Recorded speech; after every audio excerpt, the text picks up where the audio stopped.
राधे राधे दोस्तों, क्या माता सीता का विवाह 6 वर्ष की उम्र में हुआ था? अभी तेलंगाना के विधायक टी राजा अपने जिस वीडियो के कारण गिरफ्तार हुए थे, उस वीडियो में भी वह एक मौलाना द्वारा सीता पर लगाए गए ऐसे ही आरोप का जवाब दे रहे थे। इस पर मुसलमान एक बार फिर भड़क गए और उन्होंने हैदराबाद में हंगामा कर दिया। मुसलमानों और उनके हितैषियों ने अब जगह जगह ये कहना शुरू कर दिया है कि सीता का विवाह भी 6 साल में हुआ था। इसके लिए वो वाल्मीकि रामायण का उल्लेख करते हैं। आइए देखते हैं कि क्या सचमुच सीता का विवाह 6 साल की उम्र में हुआ था। क्या इसका उल्लेख वाल्मीकि रामायण में आता है? समाज के सामने जब भी कोई श्रेष्ठ मानवीय प्रतिमान रखना होता है तो लोग रामायण की बात करते हैं। रामायण का तात्पर्य उन सर्वोत्तम मानवीय मूल्यों से है जिसकी आज मानव समाज को सर्वाधिक आवश्यकता है।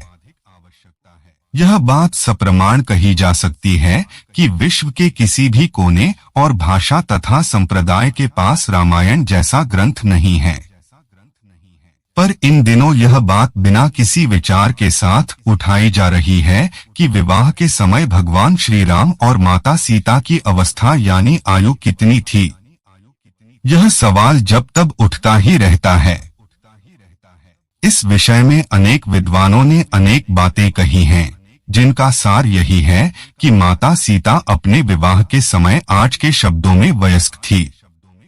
लेकिन इस बातों के बीच पहले यह जानना जरूरी है कि हिंदू धर्म में विवाह का तात्पर्य क्या है।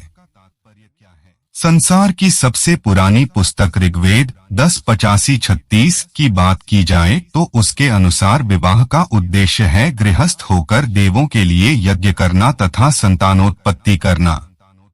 वेदों में स्त्री को जाया कहा गया है क्योंकि पति ने पत्नी के गर्भ से स्वयं ही पुत्र के रूप में जन्म लिया है।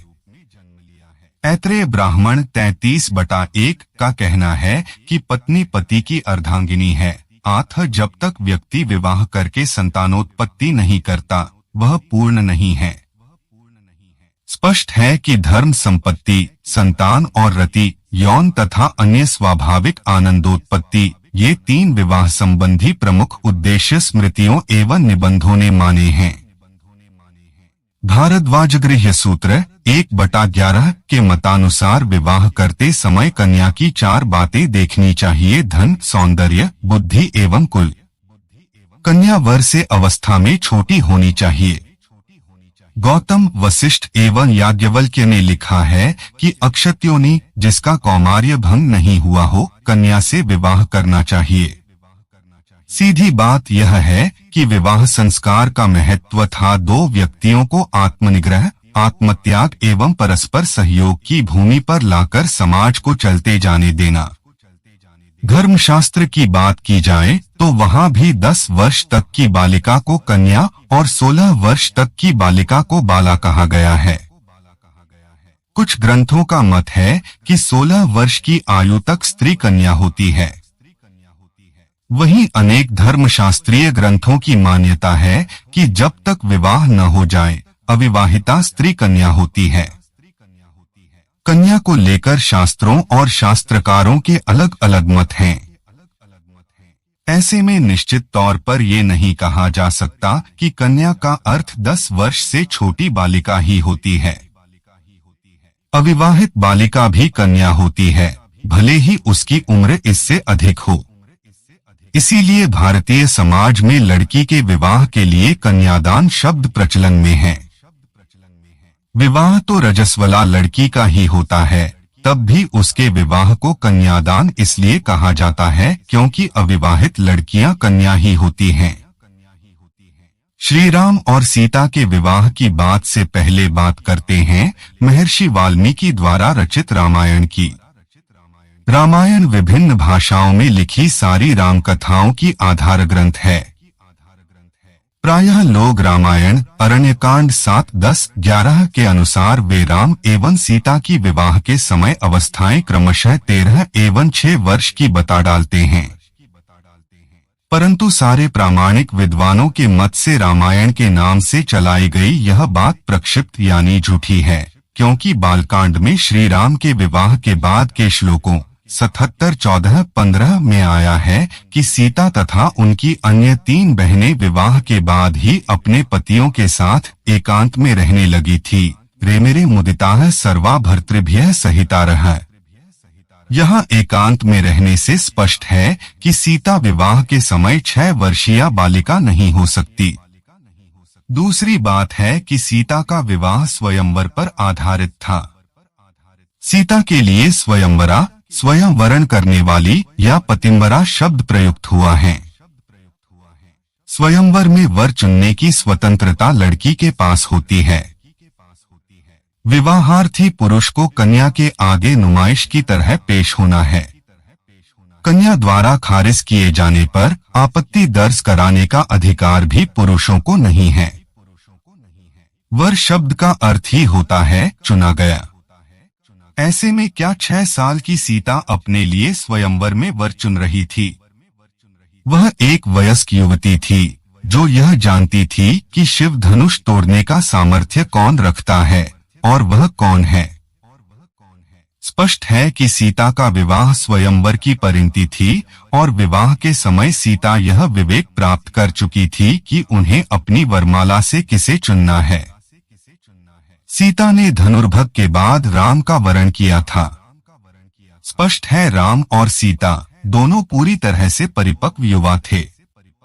एक बात और रहस्य की है कि वन में ऋषि पत्नी अनसुया ने जब माता सीता से स्वयं के बारे में बताने को कहा तो उन्होंने खुद के लिए एक विशेष शब्द का प्रयोग किया।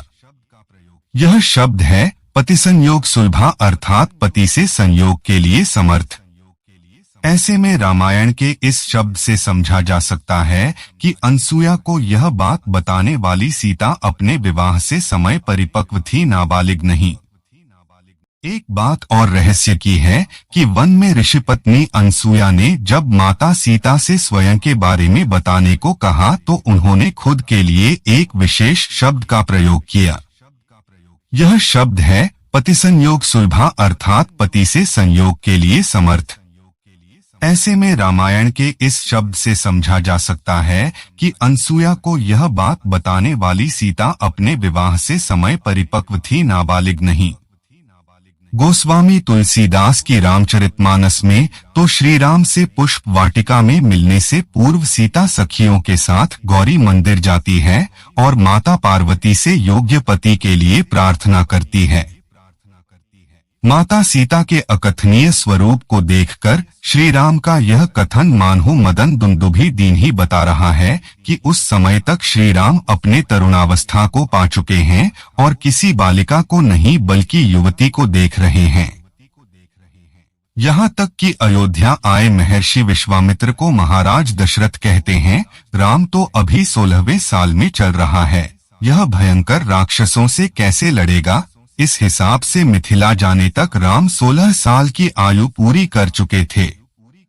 जिन लोगों को राम और सीता के विवाह की आयु के बहाने हिंदू संस्कृति और परंपराओं का उपहास करना है, उनकी समस्या सीता और राम का विवाह नहीं बल्कि कुछ और है।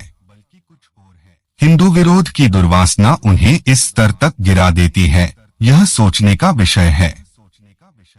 रामायण, गीता, महाभारत की ऐसी कई रोचक कहानियां हैं जो हम आपको बताते रहेंगे।